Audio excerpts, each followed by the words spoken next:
Bugün hala şu ikilem var. Avrupa'nın içerisinde var olan ikilem. Yani Amerika'nın politikalarına uyumlu mu gideceğiz? Yoksa Avrupa'nın çıkarına olan Avrupa temelli politikaları mı izleyeceğiz? Açıkçası Orta Doğu'da Filistin'in tanınması veya tanınmaması bir handikap oluşturmuyor zaten. Yani mevzu Orta Doğu için Filistin üzerinden belirlenecek politikalarda İsrail'le yakınlık ve uzaklık ilişkisi.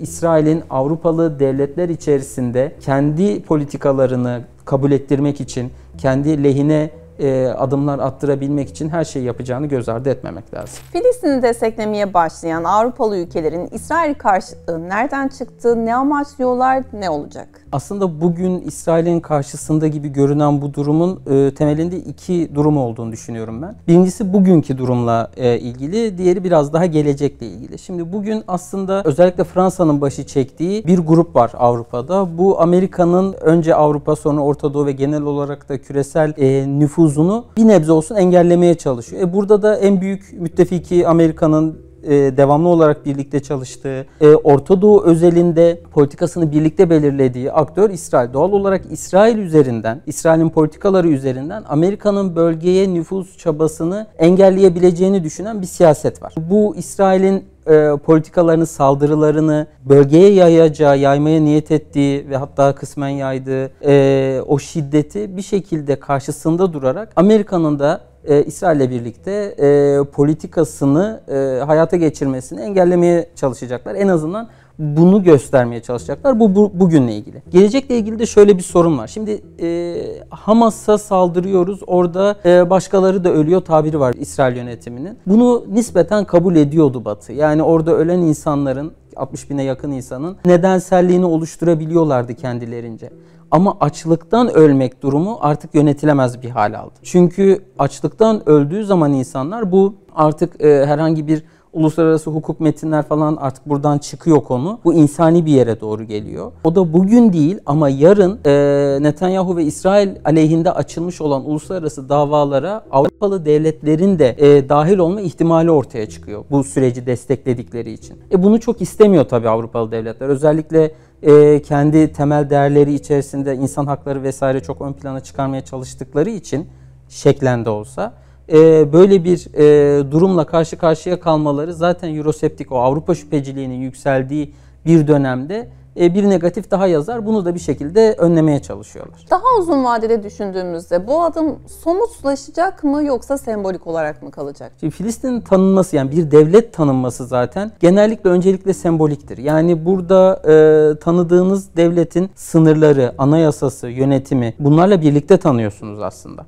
İşte bu Gazze ve Batı Şeria'nın sınırlarının ne olduğu, bu sınırların içerisinde Filistin devletinin egemenliğinin tanındığı bir anayasa, bayrak, devlet başkanı gibi tüm diğer aktörlerle birlikte, opsiyonlarla birlikte tanıyorsunuz. Şimdi bu sembolik başta ama çok hızlı şekilde hayata geçebilecek bazı konular da var. Örneğin şu anda Batı Şeria'da İsrail meclisinde bir karar alınıyor ve bir mahalle bir anda İsrailli yerleşimcilere açılabiliyor. Ama egemen bir devlet statüsü tanınırsa genel olarak İşte o zaman bu durumlar biraz daha akamete uğrar, biraz daha engellenir. Veya Gazze'de, Batı Şeria'da yapılacak saldırılar. Şu anda ne olursa olsun statüsü belli olmayan topraklarda yapılıyor bu saldırı. O yüzden bunu engelleyebilecek olan statü de, engelleyebilecek olan metinler de buna göre biraz daha yumuşak kalabiliyor. Ama tam bir devlet statüsü oluştuğunda bir devlet toprağına ve vatandaşlarına karşı işlenmiş bir suç olacağından orada hem Filistin devletinin dahil olacağı davalar olacak hem Filistin üzerinden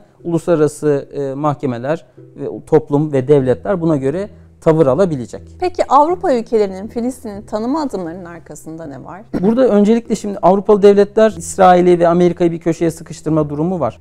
Ama özellikle İngiltere'de şöyle bir durum var. Şimdi Starmer bu İşçi Partisi muhalefetteyken tanınması gerektiğini söylüyordu Filistin devletinin. Ve bu tanınma durumunun aslında bir çözüme doğru gideceğini iddia ediyorlardı. Ama başbakan olunca Starmer, hükümete gelince İşçi Partisi bu sefer muhalefettekiler Starmer'a baskı yapmaya başladı. Bu tanınmayı ne zaman gerçekleştireceksin diye. O zaman söylediği şuydu. Bütüncül bir çözümün bir parçası olması lazım tanınma diyordu. Şimdi burada kastı şu aslında. devleti tanıdığınızda bu doğrudan çözüme mi gidecek yoksa farklı problemler çıkaracak mı? Şimdi İngiltere biliyorsunuz daha her zaman orta uzun vadeli politikalar izlemeyi tercih eder. Amerika daha kısa vadeli politikaları hayata geçirir. Şimdi orta uzun vadede bölgede nasıl yankı uyandıracağının çalışması yapılıyordu. Biz bunu biliyorduk zaten. Ama özellikle Fransa ile birlikte hareket etmeye başladığında İngiltere, bölgede işte Avrupa merkezli Orta Doğu, Avrupa merkezli Avrupa güvenliği, Avrupa merkezli uluslararası güvenlik gibi politikalar daha ön plana çıkmaya başladığında o zaman daha rahat hareket etmeye başladı. Ve burada aslında o orta uzun vadede bir çözüm olasılığını gördü İngiltere. O yüzden de bunu devleti tanıyarak, Filistin devletini tanıyarak bir çözüme ulaşacağını düşünüyor. Bir de şunu söylemek lazım. Birleşmiş Milletler'de yani devlet olarak tanındıktan sonra hızlı şekilde BM'ye üyelik söz konusu olacak. Bunun için bir baskı oluşturulacak. BM üyeliği ayrı bir statü oluşturacak tabii. Orada genel kurulda yapacağı konuşmalar, genel kurulda oy kullanması ve hatta Güvenlik Konseyi üzerinden üyesi değil tabii ki şu anda, gelecekte olur mu orasını da bilemeyiz. Ama bunun üzerinden bazı durumlarda kendisi de çağrılarda bulunabilecek. Yani bunlar orta uzun vadede pozitif yansıyacağını düşünüyorum. Kamuoyunun İsrail'e yönelik tutumundaki değişim devletlerin kararlarını nasıl etkiliyor? Avrupa kamuoyunda bir süredir zaten bu İsrail'in şiddetinin karşısında duran büyük bir topluluk vardı.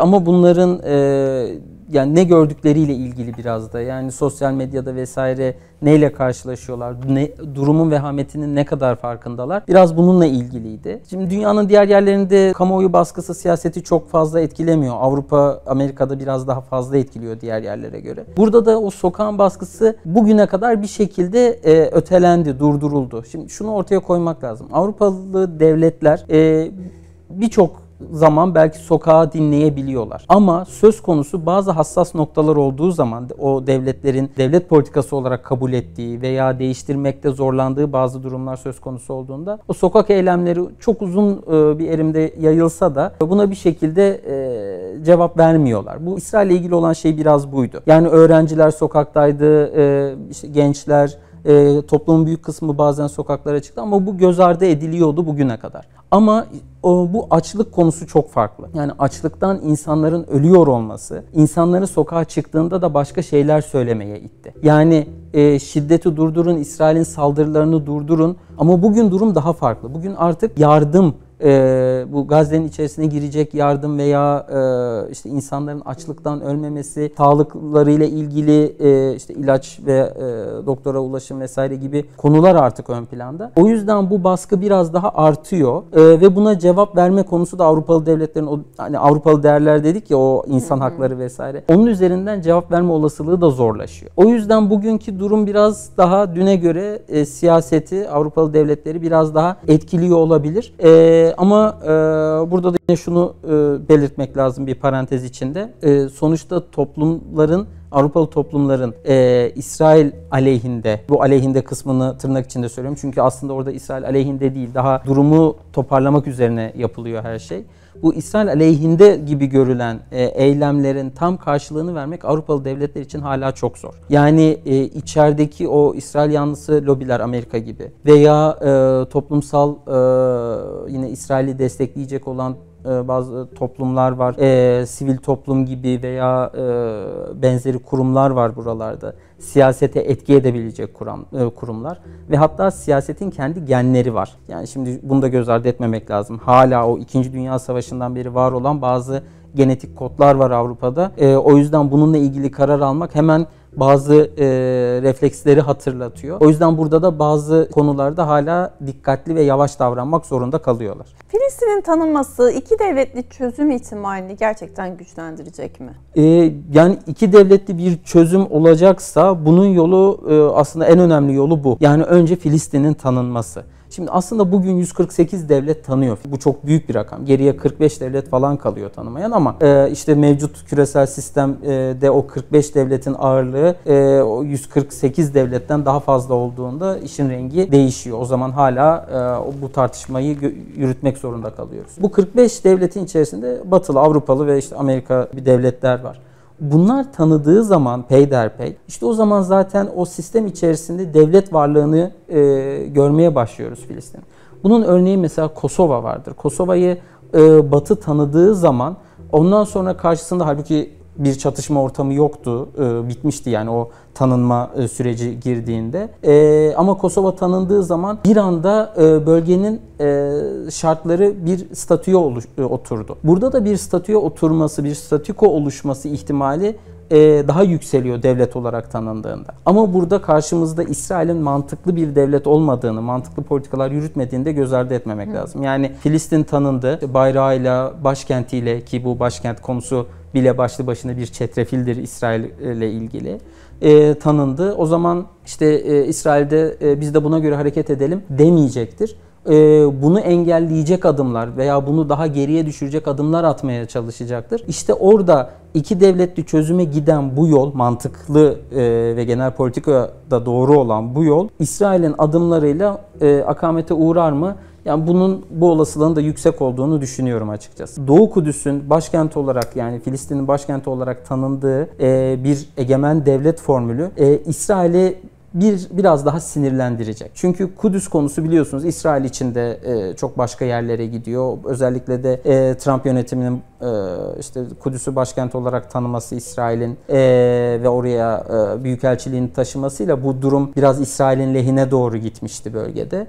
Ama Filistin devletinin bu şekilde tanınmasıyla İsrail'in yapmaya çalıştığı en önemli konulardan birinde geri plana düşecek. Bu da İsrail'in vereceği tepki noktasında önemli. Bunun altını çizmek lazım. Peki bu gelişme Avrupa Birliği içindeki hangi ayrışmaları derinleştirecek? Şimdi aslında Avrupa Birliği'nde yavaş yavaş bölünmüş bir Avrupa Birliği'ni görüyorduk son dönemde ama yavaş yavaş yeniden bir bütünleşmeyi görüyoruz. Bu bütünleşme de kendi otonom politikalarını, ekonomi olsun, güvenlik olsun, dış politika olsun, otonom politikalarını belirleme noktasında hemfikir olmaya doğru gidiyor Avrupa. Şimdi burada lokomotif ülkeler sonuçta. Fransa ve Almanya baktığınızda Avrupa Birliği'nin ekonomik olarak, siyasi olarak, hatta güvenlik olarak lokomotif devletleri. İngiltere de bunun işin içine kattığınızda Avrupa'nın genelinde etki daha da artıyor.